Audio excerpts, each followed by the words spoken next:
చోడవరం నియోజకవర్గంలో ఉదయం నుంచి మన టీవీలోను సోషల్ మీడియాలోను హల్చల్ చేస్తున్న విషయం ఏంటంటే ఎమ్మెల్సీ అనంతబాబు యొక్క న్యూడ్ వీడియో బయటకు రావడం. నిజంగా ఈ రోజు ఈ విషయాన్ని చెప్పుకోవాలంటేనే చాలా సిగ్గుపడాల్సినటువంటి పరిస్థితి. ఎందుకంటే నియోజకవర్గంలో ఇలాంటి పరిస్థితులు కూడా చోటు చేసుకుంటాయా, ఇలాంటి వారు కూడా ఉన్నారా అని ఈ రోజు చాలా మంది ఫోన్ చేసి చాలా రకాలుగా మాట్లాడడం అడగడం కూడా జరుగుతూ ఉంది. నిజంగా ఈ ఎమ్మెల్సీ అనంతబాబు అనే వ్యక్తి ఒక న్యూడ్ వీడియో ఒక మహిళతో అక్రమ సంబంధాలు ఏర్పాటు చేసుకుని ఆ అమ్మాయితో ఏదైతే వీడియో కాల్ మాట్లాడుతూ తను ఏదైతే ప్రవర్తించాడో అది పొద్దున్న లేసి మేము టీవీలో చూసాము, చాలా మంది కూడా చెప్పారు. ఇది చాలా సిగ్గుపడినటువంటి విషయమనే చెప్పాలి. తిరిగి ఇంత తప్పు చేసింది కాకుండా నేను కాదు మార్పింగ్ చేశారు, నేను ఏదో పిల్లలకి ముద్ర పెడుతున్న వీడియో తీసేసి అది ఈ విధంగా క్రియేట్ చేస్తా ఉన్నారు, నా పైన తప్పుడు ప్రచారం చేస్తా ఉన్నారు, ఎవరో డబ్బుల కోసం ఇలా చేస్తా ఉన్నారనేసి ఆ ఎమ్మెల్సీ అనంతబాబు అనే వ్యక్తి చెప్పడం జరుగుతుంది. దాంట్లో అసలు నమ్మశక్యమైన విషయం ఏదైనా ఉందా? టీవీలో మనం చూసాము, అతని మెడపై ఉన్న చైను, అతను వాడుతున్నటువంటి చేయికి వేసుకున్న ఉంగరాలు సేమ్ వీడియోలో ఏవైతే ఉన్నాయో అక్కడ ప్రజెంట్ ఇప్పుడు ఆయన వేసుకుని తిరుగుతా ఉన్నాడు. అక్కడ మార్పింగ్ చేయడానికి ఏమాత్రం లేదు. ఎందుకంటే సేమ్ ఒక వ్యక్తి నిజంగా ఏ విధంగా అయితే వీడియోలో మాట్లాడి ఏ విధంగా అయితే వ్యవహరిస్తాడో ఆ విధంగానే ఉంది. కాబట్టి ఇది న్యూడ్ వీడియో అనేది వాస్తవమే, ఖచ్చితంగా ఇది ఫేక్ అయితే కాదు, ఇది మార్పింగ్ చేసిన వీడియో అయితే కాదు. ఎందుకంటే ఇంత ఖచ్చితంగా చెప్తా ఉన్నాను, గత 10 సంవత్సరాల నుంచి అనంతబాబు అనే వ్యక్తి ఈ విధంగానే వ్యవహరిస్తా ఉన్నాడు. ఇంకా బయటకు రావాల్సిన విషయాలు చాలా ఉన్నాయి. అతనికి భయపడి చాలా మంది మహిళలు ఇంకా లోపలే కుమిలిపోతున్నటువంటి పరిస్థితులు. మనం ఉమ్మడి కూటమి ఏర్పడిన కొద్ది రోజుల్లోనే చాలా మంది మహిళలు వచ్చి ఈ రోజు అమ్మ మన కూటమి ప్రభుత్వం వచ్చింది, మన చంద్రబాబు నాయుడు గారు వచ్చారు, మాకు ఒక ధైర్యం ఉంది, మాకు న్యాయం జరుగుతుంది అనేసి వాళ్ళకి జరిగినటువంటి చాలా రకాల ఇబ్బందులు, అంటే ఉద్యోగాలు ఇప్పిస్తానే, లేకపోతే కాలేజ్ సీట్ కావాలన్నా సరే వాళ్ళ పర్సనల్ ప్లేస్ కి రమ్మన్నాం, లేకపోతే ఆ ప్లేస్ నుంచి బదిలీకి చేయాలన్నా సరే అతని దగ్గరికి వెళ్తే వేరే దగ్గరికి రమ్మన్నాం. రకరకాలుగా మహిళల్ని చాలా దారుణంగా ఏడిపించినటువంటి పరిస్థితులు గతంలో జరిగినాయి. ఇప్పుడు ఇవన్నీ కూడా ఒక్కొక్కటిగా బయటకు వస్తా ఉన్నాయి. నేను ఒకటే అడుగుతా ఉన్నా, జగన్మోహన్ రెడ్డి నిజంగా నీ పార్టీ మహిళలకి ఇచ్చేటువంటి విలువ ఇదేనా అని అడుగుతా ఉన్నాను. ఎందుకంటే మొన్న ఒక ఎమ్మెల్సీ భార్య పిల్లలు ఉన్నారు, ఎదిగిన కూతుర్లు ఉన్నారు, పెళ్లి చేసిన వయసులో ఇంకో మహిళతో ఎఫ్ఐఆర్ పెట్టుకొని భార్య పిల్లల్ని వద్దంటున్నాడు. అలాగే ఎమ్మెల్యేలు, ఎంపీలు, ఇలాగ వైసీపీలో పార్టీలో ఉన్నటువంటి ప్రతి ఒక్క నాయకుడు ఇదే పరిస్థితిలో ఉన్నాడు. ఇప్పుడు ఎమ్మెల్సీ అనంతబాబు, ఈయన కోసం ఆల్రెడీ మనకు తెలుసు.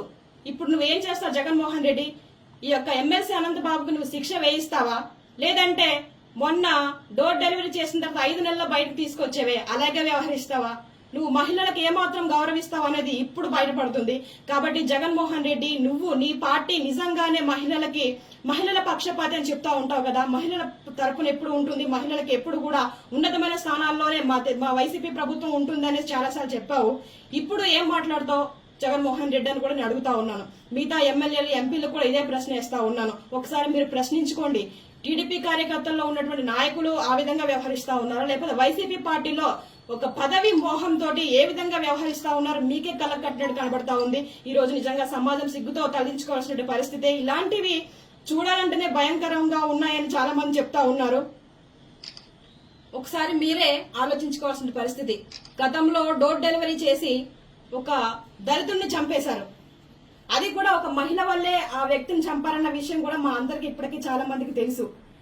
ఇప్పుడు ఆ విషయాన్ని కూడా మీ ప్రభుత్వం హయాంలో ఏం చేశారంటే దాన్ని కప్పపూర్తి చేసి కొందరు నాయకులు లేకపోతే కొందరు ఐఏఎస్ల సహకారంతో, ఐపీఎస్ల సహకారంతో ఆ కేసుని అలా దారి మళ్లించి ఆ పాపం చనిపోయిన వ్యక్తి కుటుంబానికి ఎటువంటి న్యాయం జరగకుండా చేసినటువంటి పరిస్థితులు చూసాం మేము. ఇప్పుడైనా సరే ఇతని వెనకాల అనుచరులుగా ఉండి 12 మంది వరకు అనుచరులు ఉన్నారండి. ఎలా అంటే ఈ అనంతబాబు ఏది చెప్తే అది చేస్తారు. పలానా దగ్గరికి వెళ్ళి డబ్బులు తీసుకోరండి అంటే వాళ్ళు వెళ్ళి తీసుకొస్తారు. ఇతను వెళ్ళాడు ప్రత్యక్షంగా, పరోక్షంగా అతని యొక్క అనుసరణ. ఇలాగా మన రంపచోడవరం నియోజకవర్గం ఇంచుమించుగా 12 మంది వ్యక్తులు ఉన్నారు. వాళ్ళ పేర్లు కూడా నా దగ్గర ఉన్నాయి. ఏదైతే ఈ దళితుడు చంపేసినటువంటి కేసు ఉందో అందులో ఆ కాకినాడ బీచ్ లో 12 మంది వరకు కూడి ఆ అబ్బాయిని చాలా చిత్రహింసలు పెట్టి ఇసుకలో తొక్కేసి అంత దారుణంగా చంపినప్పటికీ కేవలం ఒక వ్యక్తి పైన కేసు నమోదు చేశారు. ఎంత తప్పండి అది? ఎందుకలా చేశారు? ఒక వ్యక్తి చంపగలడా? కారులోనూ అప్పటికే వీడియోలు ఉన్నాయి. అది కూడా ఆ వీడియో రికార్డింగ్ లో ఒక మహిళ కూడా ఉంది. ఆ మహిళ ఎవరు? ఆ మహిళతో అక్రమ సంబంధం ఏర్పాటు చేసుకున్నటువంటి అనంతబాబు ఈ విషయం ఈ యొక్క డ్రైవర్ కి తెలిసింది ఎక్కడ ఇతను బయటకు చెప్పేస్తాడో, మీడియా వాళ్ళకి చెప్పేస్తే నా పరువు పోతుందనే ఒక ఉద్దేశంతో ఆ వ్యక్తిని తీసుకెళ్లి, ఆ సుబ్రహ్మణ్యాన్ని తీసుకెళ్లి కాకినాడలో చంపేసినటువంటి పరిస్థితి. ఇప్పుడు ఈ వ్యక్తుల పేర్లు కూడా బయట పెడతా ఉన్నాను. త్వరలోనే ఈ యొక్క డోర్ డెలివరీ చేసినటువంటి ఈ సుబ్రహ్మణ్యం కేసులో కూడా సిబిఎం ఎంక్వైరీ వేసేసి త్వరగా ఎంక్వైరీ చేసి ఇతను ఖచ్చితంగా శిక్ష పడాలని మనస్ఫూర్తిగా కోరుకుంటా ఉన్నాను. అంతేకాదు ఇతను ఇప్పుడు ఈ వీడియో బయటకు వచ్చిందనే కాదండి, రంపచోడవరం నియోజకవర్గంలో ఇతను చేసినటువంటి అక్రమాలు అన్ని కాదు. మీరు మొన్నే చూసుంటారు, ఎప్పుడూ మా నియోజకవర్గంలో ఒక మహిళల్ని అంత దారుణంగా చంపేసినటువంటి పరిస్థితి ఎక్కడా లేదు. కానీ మొన్న తిమ్మాపురం కాలువలో ఒక మృతదేహం, ఒక మహిళ, ఇదిగోండి ఎవరో గుర్తు తెలియని మహిళ ఏలేరు కాలువ దగ్గర చంపేసి తలకి తల మొండానికి మొండం పడేసింది. ఇది ఎక్కడ జరిగింది, ఏంటి, ఏ మహిళ అన్న ఎంక్వైరీ కూడా ఇంకా లేదు. ఇలాంటి పరిస్థితులు జరుగుతా ఉన్నాయి. ఏమో మాకైతే ఒక డౌట్ వేస్తుంది, ఈ అమ్మాయి కూడా ఒకవేళ అనంతబాబు బాధితురాలేమో, అతను చెప్పిన మాట ఇల్లేదనేసి ఈ అమ్మాయిని కూడా చంపేశారేమో. ఒకవేళ ఈ వీడియోలో ఉన్న అమ్మాయి ఎవరైతే ఉన్నారో ఆ అమ్మాయి ఈ అమ్మాయి ఏమో, ఇలాంటి అనుమానాలు కూడా మా దగ్గర చాలా ఉన్నాయి. ఒకవేళ ఇతను ప్రత్యక్షంగా కాకపోయినా అతను అనుచరులు ఉన్నటువంటి 12 మందిలో ఎవరైనా చేశారేమో. ఎందుకంటే బెదిరింపులకు పాల్పడేది ఆ వెనకాల ఉన్నటువంటి అనుచరులే. ఎలా అంటే ఇక్కడ అక్రమంగా కలప రవాణా చేయడం, రంగురాల వ్యాపారం, మైనింగ్, రకరకాల వ్యాపారాలు చేస్తూ ఇక్కడ ఏజెన్సీ ప్రాంతంలో 10 సంవత్సరాల నుంచి దోచుకున్నటువంటి వ్యక్తి అనంతబాబు అనే వ్యక్తి. ఇంత అరాచక పాలన కొనసాగించాడు. అంతేకాదు డమ్మి మహిళలను పెట్టుకుని రాజకీయ ఒత్తిడులు తీసుకొచ్చి, అదే ప్రభుత్వ ఉద్యోగుల మీద, ప్రతి ఒక్కరి మీద కూడా నానా రకాలుగా ఇబ్బందులు గురి చేసినటువంటి నీచపు వ్యక్తిత్వం కలిగిన వ్యక్తి ఎవరైనా ఉన్నారంటే ఈ ఎమ్మెల్సీ అనంతబాబు వ్యక్తే. కాబట్టి నేను ఒకటే కోరుకుంటా ఉన్నాను మీడియా సముఖంగా, ఇలాగా ఎవరైతే మహిళల్ని టార్గెట్ చేసి మ్యానిపులేట్